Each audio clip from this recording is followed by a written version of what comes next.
In this question, we're told that we've got a flat plate which has a mass of 10 kilograms and it's constrained horizontally, but it can move up and down without any resistance.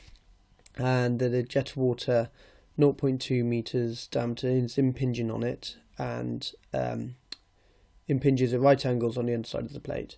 And we're asked to calculate the velocity of the jet if the plate is to remain stationary due to the action of gravity. So, how do we solve this?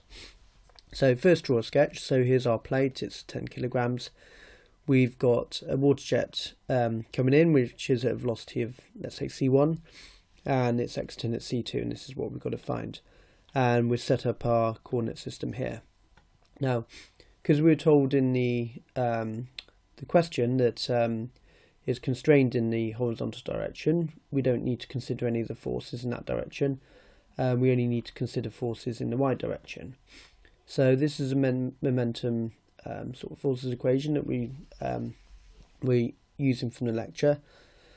So the force in the y direction is equal to the mass flow rate times the velocity in the y direction for out jets coming out, minus the mass flow rate times y component velocity for the inlet jets. So if we look at this, we can see that for the inlet, the y component of velocity is the only component of velocity. It's going vertically up, so therefore cy is equal to c1. And for the outlets, we can see that c2 is horizontal, so therefore it has no vertical component of velocity, and therefore the component of velocity in the y direction for the outlets is 0.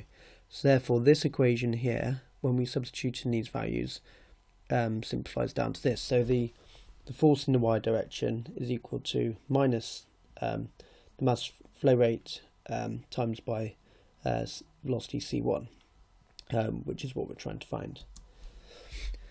Now we know that the mass flow rate is equal to the density times the area times the velocity, so we can substitute into that equation.